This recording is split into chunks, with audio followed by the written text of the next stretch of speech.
Welcome to Season 4 of the A New Narrative podcast. I'm Sam Zagar, your projector guide and host. I've been known as being source-based in my work with human design for years. This season, we're going to be exploring source, but you might be surprised at what source I'm actually talking about and how it's been guiding my work. I hope you'll join me as I interview guests or do some solo processing on my adventure back to the source. Okay, so I would love if we could just start with telling the audience a little bit about yourself. I want them to have some context for how to imagine your design and the person that I'm talking to. So the main reason I wanted you on this episode was quad right, and the fact that you're an emotional projector is kind of just an added bonus to me, but quad right is the purpose of this conversation. So I would love if you could give the audience a little bit of context about who you are, where you live, and mechanics that feel like you want the audience to know them. All right. Hi, I'm Xiang. I hail from Singapore, a country in Southeast Asia, where I have the entire stream of sensitivity, which consists of the channel of synthesis and the channel of community, together with the channel of emoting, which makes me someone who is very, very emotional. But also on top of that, I think my core rightness and the openness of my chart gives me a lot more space to be empathetic to people. Mm-hmm. That's what I will go with. And I have a fully defined ego. If that is that part of what's unique to my chart. Because it's very, very rare to have a defined ego to begin with, and to have a fully defined one is even rarer. Yeah. Okay. Now, when did you find human design? Like your first introduction point, and let's say that would be the day that you saw your body graph for the first time. Yeah, I saw my body graph for the first time in around August of 2022. And when you Yeah, saw it, did it make sense? Like, was there something that came through in the image for you, or were you like, what is this thing? yeah. I wasn't that surprised. In fact, I was very intrigued by my body graph because of how closely it resembled the Hindu chakra system, which I actually had exposure to it when I was very young, but when I was watching Avatar, The Mm-hmm. Last Airbender. Yeah, so that was my first exposure to the Hindu chakra system, and that was very, very interesting to me. But one thing I felt a bit jaded by was that I didn't have a defined sacral. Mm-hmm. So I mean, context is that during that period of my life, I was very, very focused on hustling and clocking many hours in my work, and also in my previous business as well.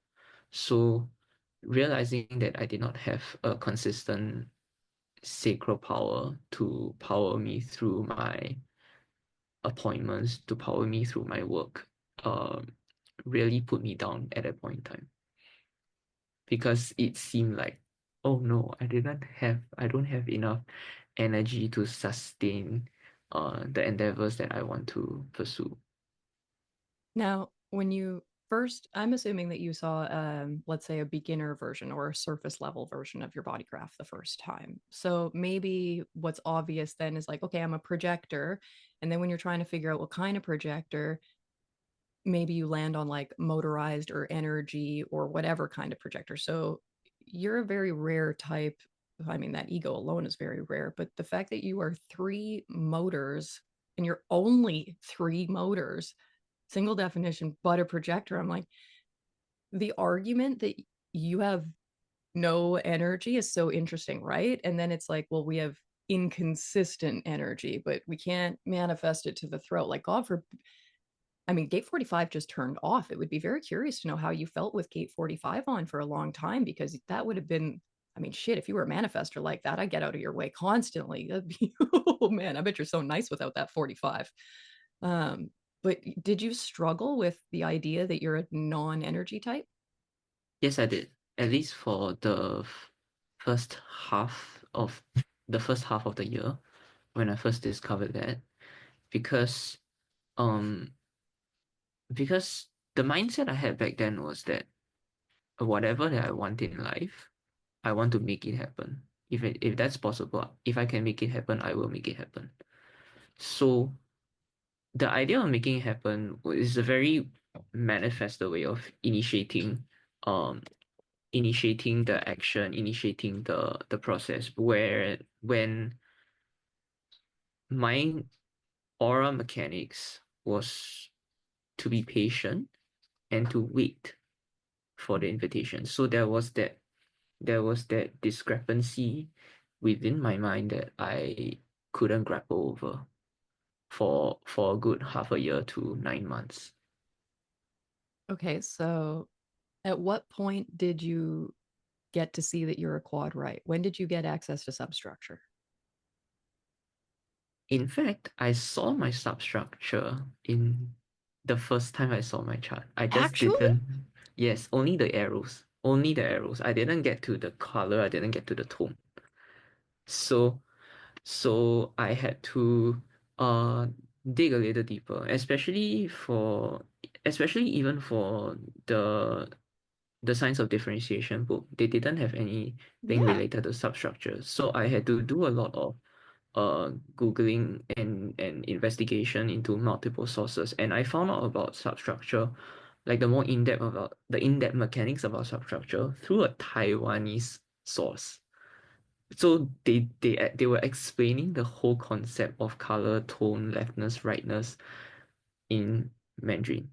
So I had to learn I had to learn to convert that to my existential understanding of what were the substructures. And in fact, when I first discovered the substructures, it was I only knew that I had nervous touch and I had shores as my environment, which means the perspectives and motivations aspects were totally unknown to me. So that's the rave psychology part. And even then, I didn't know the difference between the leftness and rightness. So that was my early exposure. Okay, you just said so many cool things. Like one, you found the information. You got access to this again, do without doing, and the doing gets done. Like you got the quad right in the beginning, and then you got information to the PHS side, which is where we would have wanted you to focus for the first two of the transformations anyway. Like I would love if we withheld the rave psychology side until people had actually played with their diet and their environment a little bit. And environment is particular to age. And then I also have different perspectives on, is it one, two, three, four? And it's not always one, two, three, four, as in like determination, environment, view, perspective, then motivation, because view, perspective, and environment aren't relevant till Saturn return. But it's not to say that we never access our motivation before Saturn return. So I think that there's a lot of the determination and the motivation going on, but the motivation is something that is like takes so long to fully develop. Like I think that's actually part of the awareness of adulthood. So you get like, I would have had my little kid innocence, or you would have had your little kid desire, but it's not like the fully formed version that's part of the incarnation cross per se until like Yeah. the midpoint in life. You said that it's not part of the definitive book. And that was such a good point to get into some of the other things I wanted to talk about, which is at what point did variable make it into the information? Because you and I are both source based people, as in we look to raw for the original human design information. And I see anything that comes post raw as a variation of raw's information, or like the telephone game of source material. But I have a pretty ballsy question, which is at what point did Raw become Pop HD? And so, like, at what point was there an original transmission? And at what point did he embellish? Did he reduce? Did he, all kinds of things, right? I don't think that variable is in the definitive book because of money. The number one reason it's not in the definitive book is because of money. And from a business perspective, this makes sense. You don't give people textbook 4 when they're supposed to read textbooks 1, 2, and 3 in order to be able to understand number 4. So this might be like the addendum to the definitive book, part 2, variable. Like that would have been great. If there was a definitive book version about variable information, that'd be amazing. But this is where we get more into the gatekeeping of the information because Jovian doesn't want you to have access to that until you've paid to go through so many levels of education with them because they don't want people that don't understand the information teaching advanced information. And I also understand that, but what's the difference between gatekeeping and developing and withholding? And so I'm kind of exploring all of these things right now. Why isn't I actually don't know when variable fully came in. Do you? I don't. No. And with regards to what you said earlier about like gatekeeping versus uh developing it over time, I feel that even the in-depth descriptions or the in-depth transmission of the incarnation crosses weren't in the definitive book of human design too. It was just a very basic uh if very basic description of the general crosses, and then that's it. Like maybe one line, one two liner description, and that's about it all. I know that like there is so much information in human design that we can't really condense it into one book. However, when I think about how much information there is now and that it can't be condensed into a single book, I look back to the white book and the black book, the original textbooks we ever got in human design. And I think, I would love to talk to Ra about why he wrote what he wrote or why he shared what he shared, or did he omit things in the beginning? Did he think this was more relevant? Like, was he still withholding things in the two original texts? Were they things that he hadn't fully integrated from the experience, so he didn't quite understand them enough to be able, or he hadn't experimented with it enough to be able to teach it as if he's an authority on it? Like, I have a lot of considerations about why we may have not had access to everything in the beginning. And then I also think that these might be things that Rod developed not through the transmission with the voice. And so if it's not from the original transmission, that's where I start to get more curious about like the seeking source thing. Like I had a little bit of a, oh no, like what if it's all not true kind of thing. And I've always been concerned about that. Third line, we're here to find out if it's not true. We're here to find out what doesn't work. And so I was like, oh no, did I finally stumble on the thing where I'm going to find out human design doesn't work? And I felt like it was really important for me to talk to people who had more extreme variable configurations and figure out how they felt about it. So I very objectively started asking people like, do you resonate with this part of your design? What about this part? What about this part? And variable seems to be the thing people identify with the strongest. And that has been so affirming, but also like still gives me more to question because if everyone is like, no, like variable saved me, I finally understand how I think, how I function, how to feed myself, where to put my body. Like, I understand for a lot of us, I understand why I might have thought I was crazy at certain times, but I'm not. That's just how I operate. That's just how I think. That's just my perspective. That's my what I can't quite figure out is why does it resonate so much for all of us? And where did it come from? And how much of the actual source is it? And also, I don't think Raw is the only source. And I don't think the source that he tapped into is the only source. So here we are seeking source.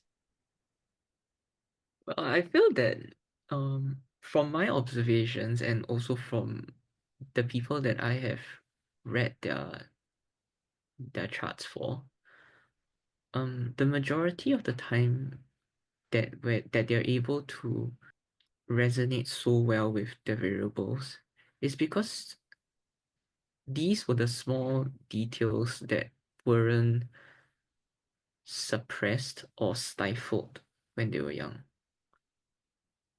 So like decision making, like authority and strategies, right? They it's very, very easy to stifle them, very, very easy to homogenize everyone.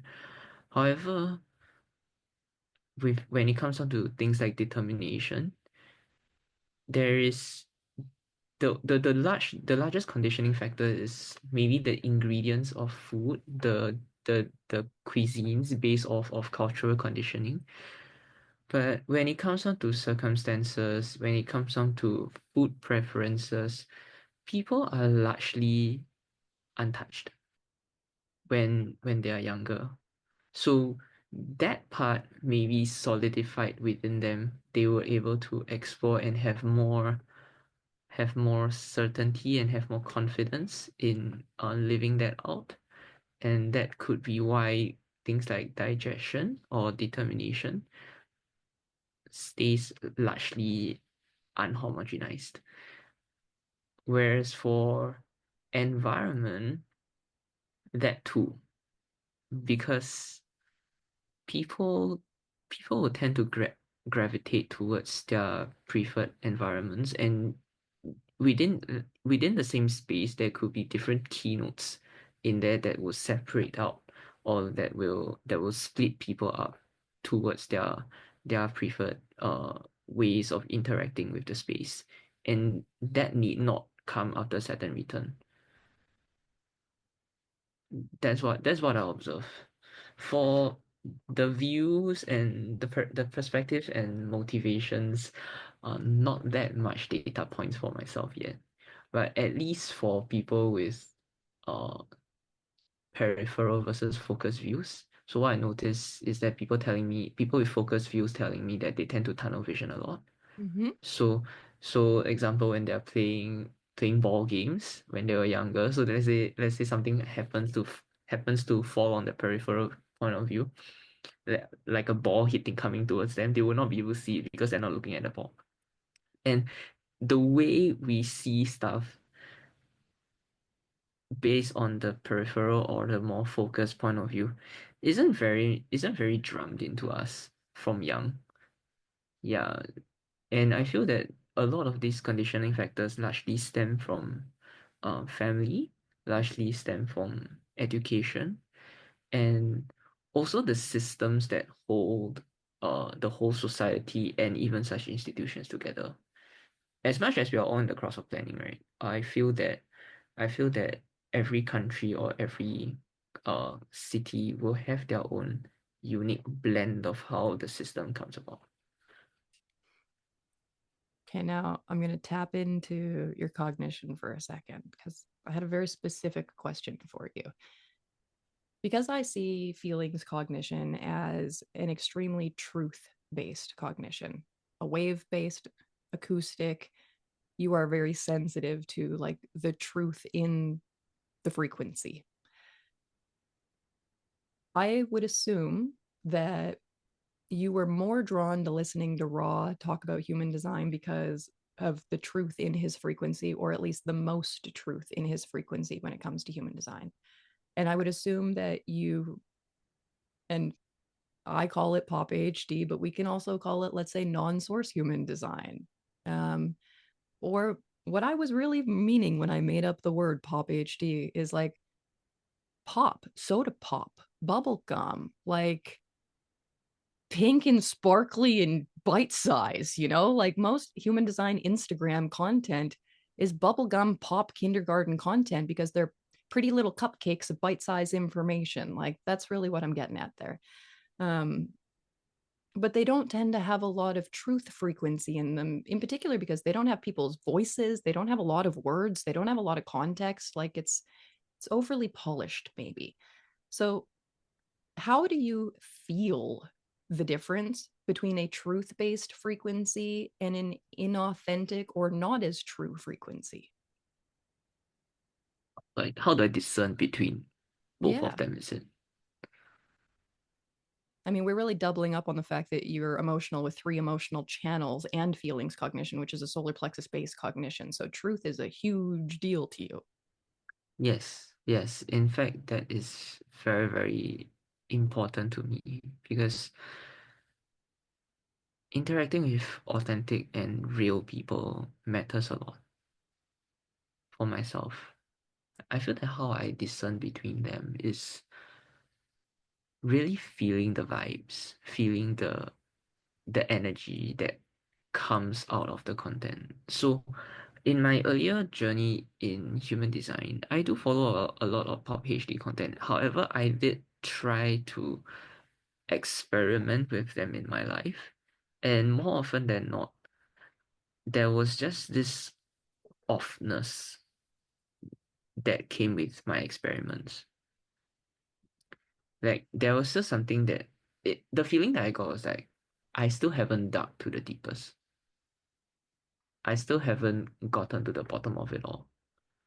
So this subject on human design, the content that has been posted, is that just it? That was the lingering question that I kept having, especially within my first year of uh human design. And of course there was that excitement to take what I had and run with it.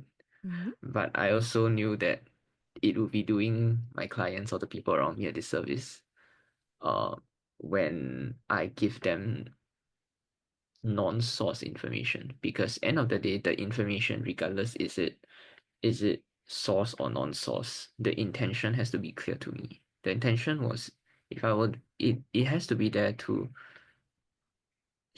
trigger cellular transformation so that we decondition and get ready for the next global cycle.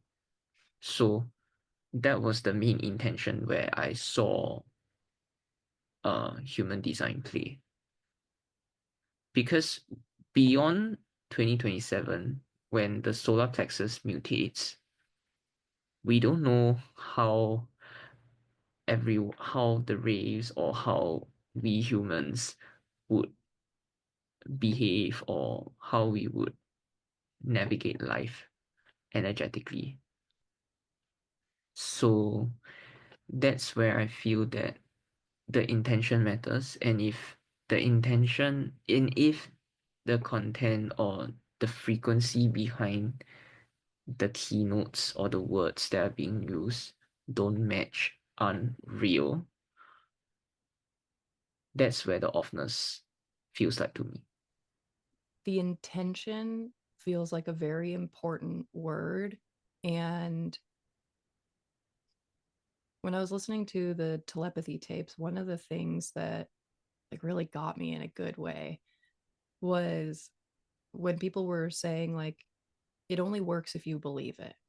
Like you can only actually connect to certain things if you believe that you can. It's like that that space is like special and protected and you can't get into that. Like the only way to get access to that space is it's not just belief, like it's good intentions. Um and that leads me into different rave conversations that I've either had or wanted to have. Um like I'm not afraid of raves in any way, and it's like it's very important for I think for my audience to hear that from me because there's so much weird information about this stuff.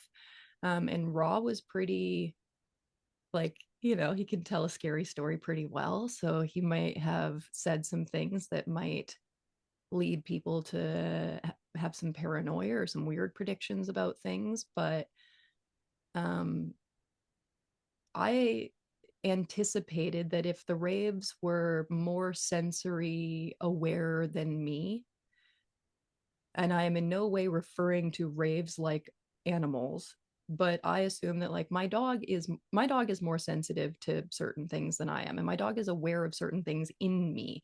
And I think like when a stranger approaches a strange dog for the first time, whether that dog bites you or waves its tail or whatever is entirely dependent on the human's intention that is approaching that animal, and that animal knows that. And so that lesson from my childhood taught me like how things react to me is usually based on my intentions when I approach them. So if I think that a rave is going to hurt me, I might want to check myself and my own intentions. Um So I have always thought like if you are like good and clean in yourself, then you'll be fine.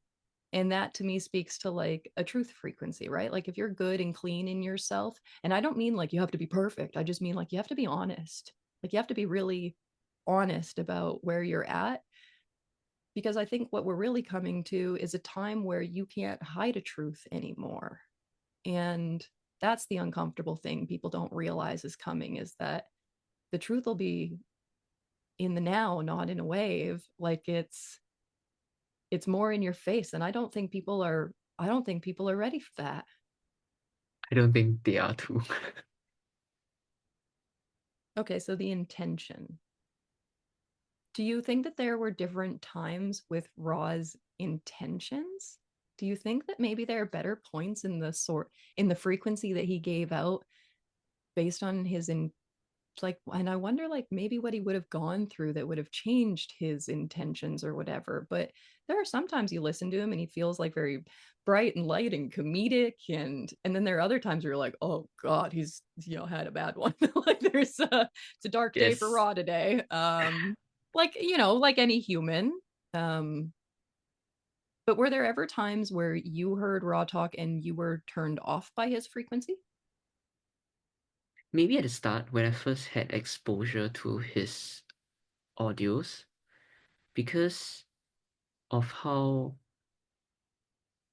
I don't know, his voice, the frequency of his voice cuts very deep. That's why I felt. That's why I felt like it was.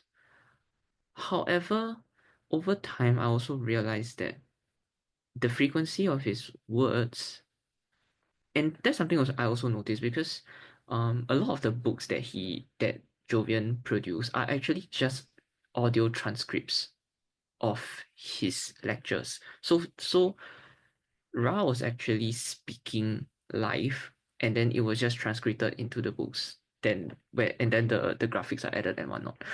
And what I noticed was that the words Ra chose were very, very intentional. And and that sort of exemplified his clarion nature because the words are not just shocking, but they are also very clear. Hmm? That's the feeling that I sense out of it. And with greater awareness of my body, as I went through my HD experiment, I could feel the words resonate through my cells. And that was pretty interesting experience for me. Okay, so you're acknowledging something because like I had like keynotes, not questions, but then you give me something and it like helps me finish the question. There are a lot of people who will say that they're source based, but they will also openly say that they don't like listening to Raw. Like they'd rather read the PDF than listen to the audio because his voice is does something they don't like. In fact, when I read the PDFs, I actually imagine myself reading it in his voice. Yeah, I hear his voice when I read. Yeah. Okay. Now, what if, okay, so this is my kind of loose theory. In the Matrix movie, it's like the red pill, blue pill, like you got to take the one to wake you up and the one to keep you asleep. There are a lot of people who are like, but I love the pop HD. Like it was so great for me in the beginning. Like it got me into it. It got me open to this. And then from this, I found that person. And from this person, I found you. And then from you, you pointed me to Raw. And so it's almost like hopping levels of truth intensity. I almost feel like I'm breaking off a piece of the pill that wakes people up and being like, here, we'll give you a little microdose of it right now because you can't handle the whole truth yet. And we'll sprinkle in more and more and more truth. But it also makes me kind of like look at my own positioning in this conversation because I know I'm not anybody's first cup of tea in human design. And I Mm. typically am not where they end either, but I am usually the thing that gets them to Raw, or the thing that I'm like the last step before Raw or the next step before Raw or something like that typically.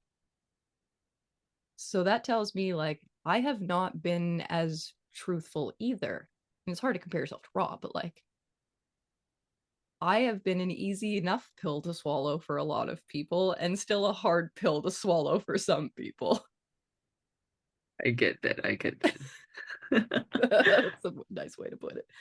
Um, so what do you think happens for people in order to be able to take in the more, let's say, potent or abrasive or impactful truth frequencies? Like, do you think that there's a natural process for people to ease into the intensity of this information? Actually, when you said that, right, there was a quote that entered my head was that if you can't handle the heat, get out of the kitchen.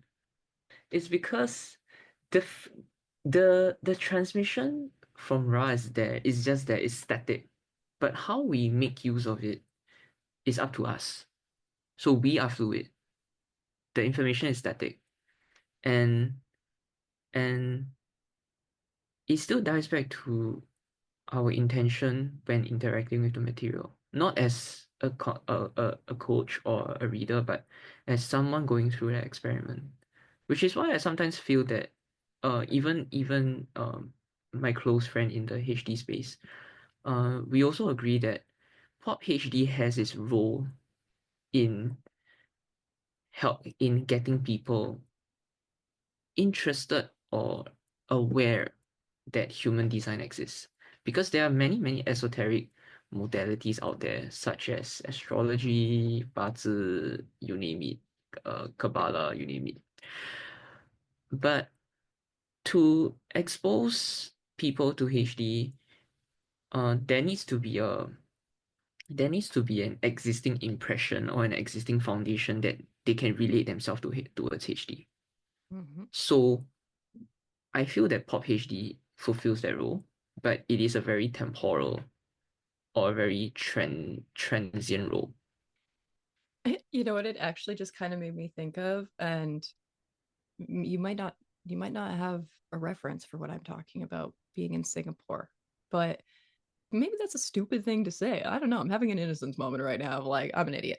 When I was little, I would steal my mom's Cosmopolitan magazines. Do you get Cosmopolitan magazine in Yes, we Singapore? have cosmopolitan magazines. Okay, so I would steal these from my mom as a little kid, and because there would always be quizzes in them. And so it's like, okay, so you do your little quiz and you're like, oh, I'm a blah, blah, blah, blah at the end. And then that little piece of information is usually either you flip the page and it didn't matter to you and you get on with your life, or you go look for more of that information. It might be like, oh, you're an avoidant attachment style or something. And I'd be like, what the hell is that? So now I go explore what is avoidant attachment style? What are the attachment styles? What is psychology? What is all what? Okay. But you needed that fun little quiz to be like, oh, this is me in relation to this concept. Now I have something that gives me a starting point to explore. Yes, yes. The more that I have been exploring some of the source stuff, exploring what might be seen as more like I struggle with my words here. I don't want to call them other modalities. I don't want to even call them like esoteric gifts, but like I believe that we can connect with people in ways that aren't limited to like a vocal exchange. You know, you and I can have a conversation, but I'm also of the belief that there are like proxy energetic connections that people can connect either telepathically, you can muscle test for someone in a certain kind of way, you can do the akashic readings, like there are worlds, realms, portals, I don't even know what to call these places, but there are alternative ways of existing and communicating and connecting with people, let's say that. And I have been looking a lot at what felt like a gift that had no relation to human design. So I call it body jumping. And now exploring that gift through relation to human design. And a core part of it for me is understanding what a projector is even here for in the first place. So the projector is extremely open. We're here to penetrate the other. We are the most sensitive because we are meant to take on the other person to actually feel them so that we can ask them the right questions and guide them to appropriate uses of their energy. We, in theory, like when we grab the magnetic monopole, I describe this so many times to people like, yeah, you got an aura, it's grabbing the thing in the G center, but it all feels so fantastical and made up. Um, but when I actually like, when I body jump and I get inside somebody, I'm like, oh, I literally am like a microscopic projector inside someone else right now. And I'm like, you know, zooming around, looking at all this stuff in there, and I'm seeing seeing, deeply seeing and recognizing the core of somebody else. And then I got to bring that information back up to the surface and get them to interact with it. And I've been looking at this through the lens of my channel of surrender. It's very easy. I'm only one channel. But if I'm looking at you as the projector through either the lens of emoting or synthesis or channel of community, let's say emoting, because I'm very well versed in talking about emoting. Let's say for this one, when you like jump inside somebody, for me as surrender, I'm like hunting for the thing that is wrecking their immune system. I'm looking for the thing that is making them have like an inferior belief about them that's keeping them hurting themselves or poisoning themselves or sick in some way. You're here to provoke spirit. So, like, when you're in someone in whatever way that you get into someone, are you getting like signals, impressions, whatever about like where they're avoiding their spirit, what they're not fighting, what they're not being honest about? Like, how does the information come through your projector design in order to guide your clients? Mm, I feel I just get a sensation through my solar plexus, but also sometimes just an inner knowing of what they need or what aspect of their lives that they are avoiding in themselves. Now, we talked about your solar plexus feeling in a recent class, and you said that in the beginning, there was like a trying to discern the difference between like a gut feeling and a solar plexus feeling. Would you talk about that a little bit? Yes. So the context was that when I first learned about human design, I didn't know that the gut feeling was the sacral response. So I've always felt that I've always had that uh funny feeling or maybe a tightening up or loosening up of my actual solar plexus. I felt that that was my gut, the gut feeling or the gut response. So that was where it was. That was when I discovered that the sacral response is actually the gut feeling, and I don't have a defined sacral, and that made me question that feeling. And the feeling usually is a very prolonged gnawing feeling that I feel within me rather than that quick response that I notice in the sacral people around me. So that was how I was slowly able to differentiate that. And then on top of that, because I mixed up the actual solar plexus with the solar plexus center, I thought that feeling was actually my emotional wave. I thought that feeling was actually my solar plexus giving me the authority. And of course, it backfired so many times when I tried to act on it. Yeah. So only realizing that was actually the source of detecting my feelings cognition. I learned to separate that from my emotional wave, and things got a lot better. Okay, now to give a little bit of like visual context for the audience, I'm going to put my hand like on my stomach below my chest, above my belly button, kind of where my ribs separate a little bit. Is that the exact feeling that you're locating or the Yeah, place? yeah. And what is the difference in how it can feel? Like, can it feel very hard and like a rock sometimes, or does it feel squishy, or does it feel like you don't feel anything there? And that, like, what are the sensations that come through, and how do you interpret their meanings? Hmm. When it tightens up, that would usually put me on a bit of a high alert. So I would be feeling, oh, why am I detecting such a feeling within me? But of course, over time, instead of questioning that feeling, I learned to feel it first. And because it could very well be uh my nervous system being dysregulated at that point in time. So I felt that the best way for me to interpret that feeling is to feel the sensations first. Feel the sensation when it comes in and see what does it uh where does it take me? And if it stays on for, let's say, multiple hours consecutively, then I know that that's something wrong. And by then, my emotional authority will kick in as well. Okay, So I get so this quite a bit when I deal with clients or students that aren't very aligned with myself. okay. So a couple discerning questions as I'm pattern hunting here. What is the difference between feeling those feelings when you're totally alone and feeling those feelings when other people are in your aura? And what I'm really asking there is, are we sussing out what is coming from you versus what you're reacting to in the environment? If I got that feeling of hardness in me as a non defined solar plexus, when I get that feeling, it almost actually, it's never coming from me. And it's the feeling of somebody has just walked into my field with something very unprocessed. It's like a rock in their stomach, like an Hmm. undigested problem in them. Um,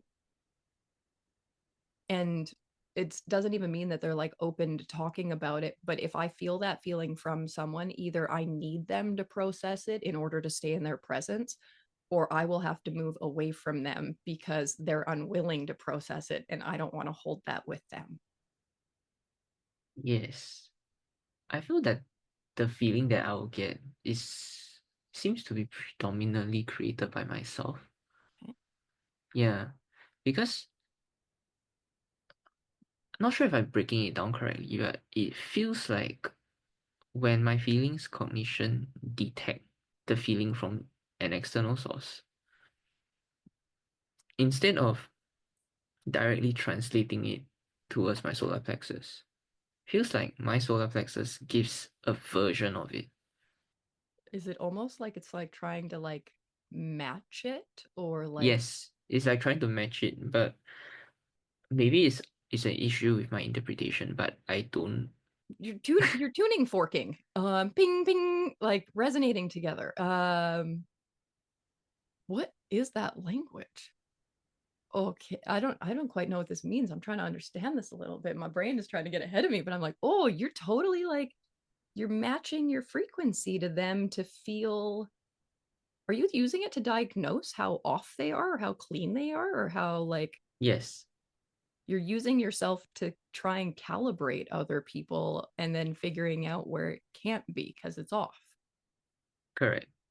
Ooh. However, when I calibrate, I feel that I go for a more elimination approach where my abilities to accurately match it instantaneously is still not up there yet. So what I do is I eliminate what is not there, and whatever that's left, I try to suss it out with my probability view. So what is likely or what has the greatest probability, I hold on to that first, and then I try to draw more data points through my conversations.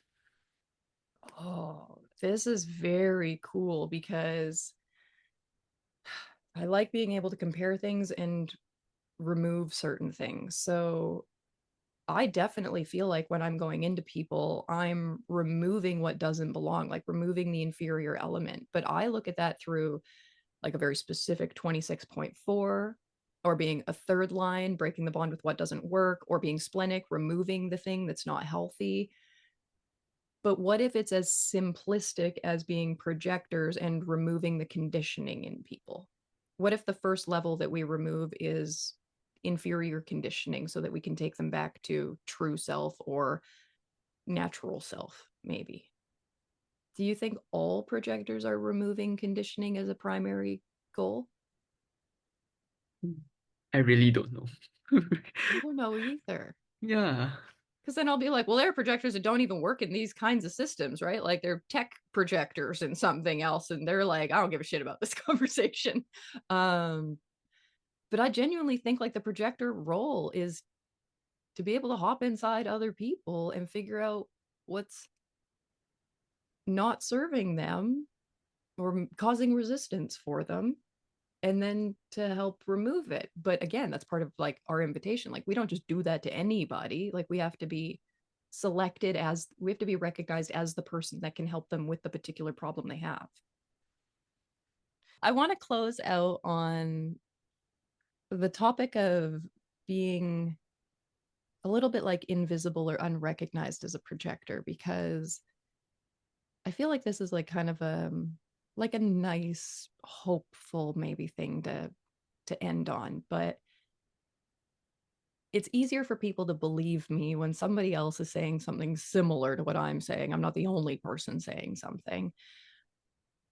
But with projectors, we are invisible except to the right people that are supposed to see us. And there's a really hard thing where I've met so many projectors that their self perspective is so bad because they see themselves the way that the people around them see them. So if you're a projector who's surrounded by people who don't recognize you, then you are an invisible projector. And I think you genuinely start to think like you don't exist. No one sees you. You don't matter. You're not real, all of those things. And the scariest thing is when that becomes like a permanent belief in someone and they think that way, but they don't realize they only think that way because of the people that are around them. So the number one thing to do is remove the people around them so that they start to question their beliefs about themselves. But the most powerful thing that ever happens with projectors is when another projector walks by and is like, hey, how's it going? And you're like, you can see me? Like, what the? I thought I was like when somebody finally does see you for the first time and you realize you're not invisible, you never were invisible, you're just surrounded by people that can't see you, and like what the difference of that is. It's so hard for me to tell people like when you know that feeling of like I don't think I'm being seen, I think I'm invisible here, like it breaks my heart to tell people, yes, it's true. You're not being seen there. You are invisible there. It's not supposed to feel this way. And to try and tell people like it could feel like this when they don't have the see to believe, the lived experience of actually being recognized. Like I kind of just want you to maybe affirm what I'm saying, that like you might feel invisible your whole life, but when that person sees you, like it's so wild to realize like who you are and what you're capable of, and then it feels so fucking good. um but do you agree? Yes, I totally agree because feeling invisible was a huge theme of my childhood and even into my early adult life to where I am today. And to put it bluntly, it sucks. Yeah. But I still feel that it was a necessary experience to go through because if we do not experience ourselves being invisible, how are we able to appreciate ourselves being seen? Ooh, I don't know if I need to appreciate being seen, but yet at the same time, like, um, I don't know if I wouldn't be as good of a guide for other projectors without my relatable experience of I used to be invisible too. And And also, like, you can be like amazing and be totally unrecognizable to the people that just aren't for you. Like, just because you become like a really great version of yourself does not mean suddenly everyone recognizes you. It means that the people who are supposed to will, so that they can invite you yeah, into something. yeah. And the most important thing I feel is to not to force that process, to flow into the into the energy or the frequency of your best self and naturally let the right people come onto your fractal. I'm going to ask a challenging question. Would Come. you advise would you advise a projector who is in a relationship that is not terrible but not good? You know that they're not really being seen, but they don't have anybody else in their life who even sees them remotely close to the way that this inferior relationship maybe sees them. Would you advise that projector to hold on to the person that sees you a little? Or would you advise that projector that they could let go of that and make space for somebody who actually sees you? This is tough because I would feel that the projector needs to go back in time. I mean, go back in time in their head, right? To experience how did he or she enter the relationship in the first place. So were there some glimpse of recognition or unpolished recognition by the other party?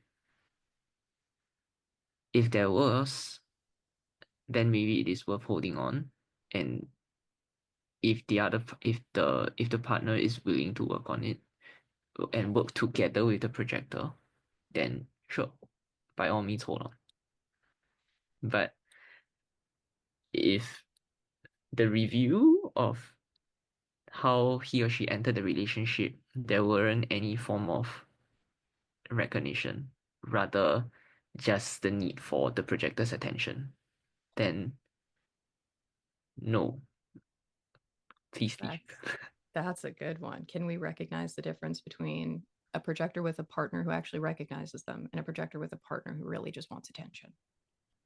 Okay, now I'm going to bring in the expired invitation a little bit. So let's say your client goes, when we started our relationship, everything was great. This was so recognizing. I was so invited. I was so compensated, whatever.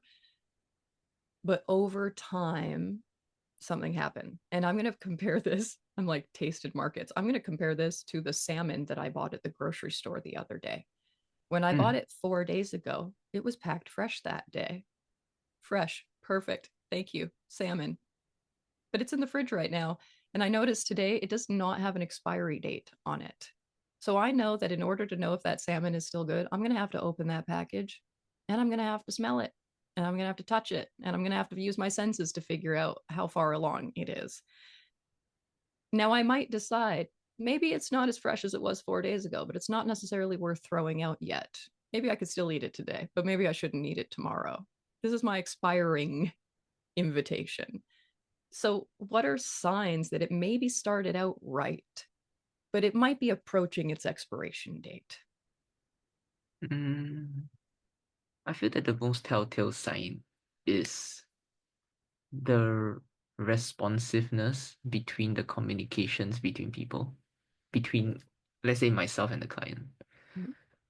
So, uh, okay, because for myself, I tend to notice patterns in communications with people. So, the usual time lag between, let's say, messages or let's say calls, there will be a pretty consistent pattern that is unique towards each individual relationship.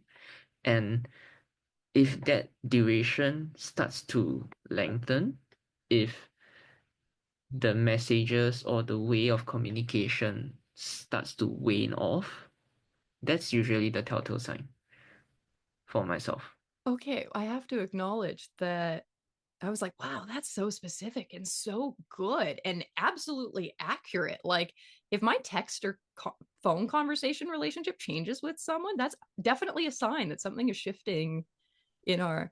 But feelings cognition is the only acoustic cognition. And you paid attention to the communication style first. I was like, oh, the feeling is off because this is taking too long for them to get back to me, kind of thing.